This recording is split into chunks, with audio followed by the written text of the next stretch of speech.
दोस्तों स्वागत है आपका हमारे YouTube channel Sharda electrical tutorial पर। तो दोस्तों आज हम लोग बात करने जा रहे हैं आग और अग्निशामक यंत्र के बारे में, जो कि आज इस वीडियो पर मैं आपको बताऊंगा कि आग कितने प्रकार के होते हैं और आग जलने के लिए किन किन चीज़ों की आवश्यकता होती है। इसके साथ साथ सही समय पर हम लोग किस तरह आग को बुझा सकते हैं और फायर एक्सटिंग्विशर मीन्स अग्निशामक यंत्र कितने प्रकार के होते हैं और अग्निशामक यंत्र किस प्रकार के आग के लिए किस प्रकार का अग्निशामक यंत्र का उपयोग हम लोगों को करना चाहिए, ये सब हम अपने इस वीडियो पर जानेंगे।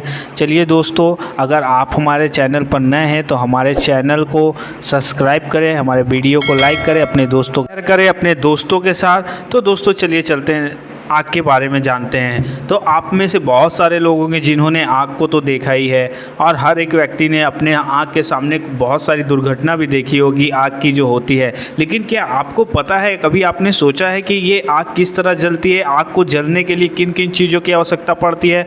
तो दोस्तों आप यहाँ पर हमारे स्क्रीन पर देख रहे होंगे कि आपको एक ट्रायंगुलर दिख रहा होगा। यहाँ पर आपने देखा होगा ऑक्सीजन, हीट और फ्यूल, ये तीनों चीज़ लिखे हुए हैं और इसके साथ साथ आपको बीच में फायर बनी हुई है। तो किसी भी आग को लगने के लिए इन तीन चीज़ों की आवश्यकता होती है। अगर इन तीनों चीज़ों में से हम किसी एक चीज़ को ब्लॉक कर देते हैं तो हमारी आग जो है वो बुझ भी जाती है। तो अगर कहीं आग लगती है तो आपको हमेशा ये कोशिश करनी चाहिए या तो उसके फ्यूल को ब्लॉक कर दे या तो उसे हीट को ब्लॉक करे, साथ ही साथ या ऑक्सीजन के लेवल को आप ब्लॉक कर दे, लेकिन ऐसा बहुत कम हो पाता है। चलिए अब मैं आपको बताने जा रहा हूँ कि आग के कितने प्रकार के होते हैं। तो आपको बताने जा रहा हूँ, आग जो है बहुत सारे प्रकार के होते हैं जिसे हम लोग 4 भागों में बांटा गया है। 4 भागों में कौन कौन से हैं? 4 भागों में दोस्तों आग के जो कैटेगरीज होते हैं उन्हें 4 भागों में बांटा गया है। पहला कैटेगरीज जो होता है वो क्लास ए फायर, जिसे हम लोग श्रेणी ए का आग कहते हैं, श्रेणी बी जिसे कहते हैं class B fire, class C fire, class D fire जिसे हम लोग आप हिंदी में श्रेणी के नाम से जानते होंगे, सी डी।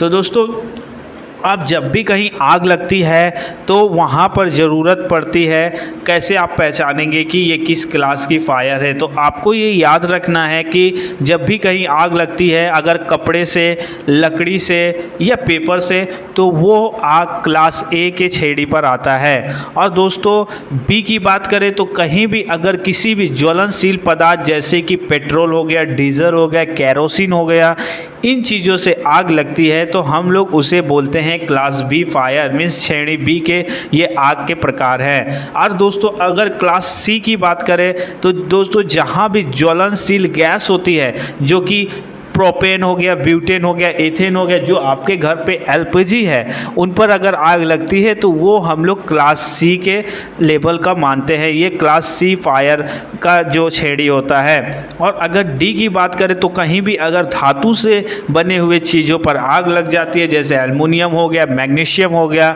ये कॉपर हो गया, इन सब चीज़ों पर, धातु पर अगर आग लग जाती है तो उसे हम लोग क्लास डी का फायर बोलते हैं। और दोस्तों इसके साथ ही साथ हम लोग अपने इस वीडियो पर मैं आपको बताने जा रहा हूं कि ये जो प्रकार है, इन प्रकार के आग को हम लोग किस तरह के फायर एक्सटिंग्विशर, जिसे हम लोग अग्निशामक यंत्र बोलते हैं, वो हम लोग किस प्रकार के फायर पर, कहां पर इस प्रकार आग बुझाने के लिए यूज़ करते हैं। तो चलिए दोस्तों और जानते हैं इस अग्निशामक यंत्र के बारे में। अब मैंने आपको पहले ही बताया है कि जब भी कभी कहीं पर आग लगती है कपड़ा, पेपर या लकड़ी से, तो उसे हम लोग क्लास ए की श्रेणी पर रखते हैं।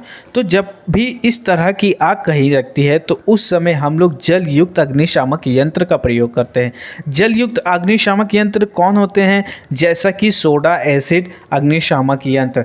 इस प्रकार के यंत्र का उपयोग करके हम बहुत ही जल्द आग को बुझा सकते हैं, किसी कपड़े या लकड़ी या पेपर से लगी हुई आग को। और आपको सबसे पहले जानना है कि किस तरह ये बुझाता है। तो इस प्रकार के फायर एक्सटिंग्विशर जो होते हैं क्लास ए के, वहाँ पर उसके अंदर पर सोडा और पानी का मिश्रण होता है। इसके साथ ही एक कांच की छोटी नली होती है जहाँ पर सल्फ्यूरिक एसिड भरा होता है। और जब भी आग बुझाना होता है तो हम लोग इससे क्या करते हैं, हिलाकर जहाँ पर आग लगी हुई है वहाँ पर इस मिश्रण को हम लोग डाल देते हैं और ये कार्बन डाइऑक्साइड का रूप लेकर आग को बुझा देता है। तो इस तरह यह काम करता है। और एक बात आपको ये याद रखना है कि जब भी अगर आप देख रहे हो कि आपके सामने कहीं लाल रिबन का ये फायर एक्सटिंग्विशर लगा है, तो वो आप समझ जाइएगा ये कि एक क्लास ए फायर को बुझाने के लिए उपयोग किया जाता है। और यहाँ बात रही कि इस फायर का उपयोग हम लोग नहीं करेंगे बी और सी प्रकार के अग्नि पर, जैसे कि दोस्तों पेट्रोल, डीजल, स्प्रिट या बिजली से लगने वाले आग पर हम लोग क्लास ए फायर का उपयोग नहीं कर सकते हैं। इसका उपयोग हम लोग सिर्फ क्लास ए के लगी फायर पे ही कर सकते हैं।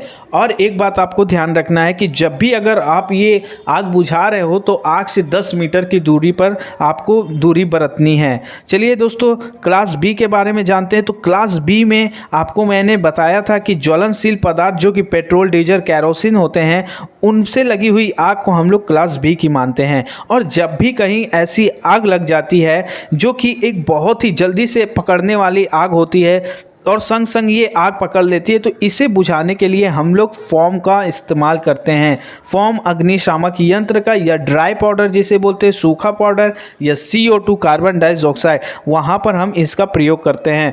तो जब भी अगर इस तरह की आग पकड़ती है तो वहाँ पर फोम का उपयोग करते हैं। और फोम जल्दी से जल्दी सोडियम कार्बोनेट को बढ़ाने में काम करता है और इसके अंदर एल्युमिनियम सल्फेट की पाउडर होती है जो कि मिलकर कार्बन डाइऑक्साइड का निर्माण करती है और ये आग के ऊपर बिछ जाती है, जिससे आग जो है वो बुझ जाता है। और आपको किस तरह पहचानेंगे कि ये फोम का है, तो जब भी आप कभी फोम की जो है एक्सटिंग्विशर देखते हैं, अग्निशामक यंत्र देखते हैं, तो वहाँ पर आपको येलो कलर की लाइन मिलेगी या पट्टी मिलेगी। तो आप इसे देखकर पहचान सकते हैं कि ये जो फोम है, अग्निशामक यंत्र है, ये स्प्रिट के लिए है तथा ये जो भी गैस, जो भी ये तरल पदार्थ होते हैं उनके लिए उपयोग किया जाएगा।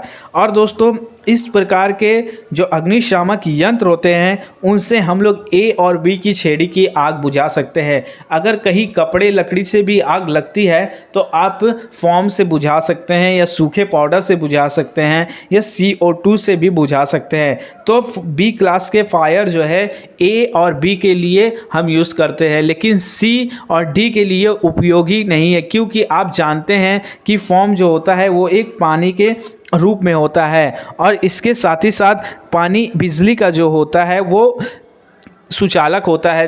तो इसलिए हम लोग फोम का इस्तेमाल सी और डी पर नहीं करते हैं। तो चलिए दोस्तों, सी के बारे में जानते हैं। तो सी पर आपने देखा होगा कि जहाँ भी ज्वलनशील गैस होते हैं, जैसे कि एथेन हो गया, प्रोपेन हो गया, ब्यूटेन हो गया, LPG जो हमारे घर में सिलेंडर होती है, CNG गैसेस जो होते हैं जिससे ऑटो चलती है, उन सब चीज़ों पर अगर कहीं आग लग जाती है तो उस समय हम लोग ड्राई पाउडर का इस्तेमाल करते हैं।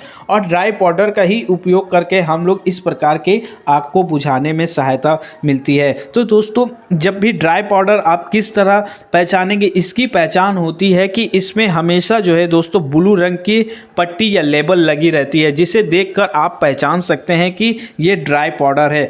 और एक बात आपको ये भी याद रखना है कि इस प्रकार के अग्निशामक यंत्र से हम किसी भी प्रकार के जो अग्नि है उसे हम लोग बुझा सकते हैं, जैसे कि ABCD जो भी सभी प्रकार के अग्नि के छेड़ी से हम लोग इसे बुझा सकते हैं, क्योंकि ये एक बहुत ही अच्छा माना जाता है अग्निशामक यंत्र। जब भी कहीं किसी भी प्रकार की आग लगती है तो इसका उपयोग हम लोग बहुत अच्छी तरीके से कर सकते हैं। तो दोस्तों, आपको समझ आया होगा क्लास सी के बारे में। चलिए अब क्लास डी के बारे में हम लोग आ रहे हैं। तो क्लास डी के बारे में, क्लास डी जहाँ भी धातु के बने उपकरण होते हैं, जैसे बिजली के उपकरण हो गए या धातु के बने कोई कंटेनर हो गए, वहाँ पर अगर आग लगती है तो वहाँ पर हम लोग यूज़ करते हैं हैलेन, कार्बन डाइऑक्साइड, शुष्क पाउडर, कार्बन टेट्राक्लोराइड। दोस्तों, आप ये बात हमेशा याद रखिएगा कि जब भी आप एग्ज़ाम देते हैं वहाँ पर पूछता है कि बिजली के आग लगने पर आप किस प्रकार के फायर एक्सटिंग्विशर का उपयोग करते हैं तो सबसे पहले आपको मारना होगा हैलन।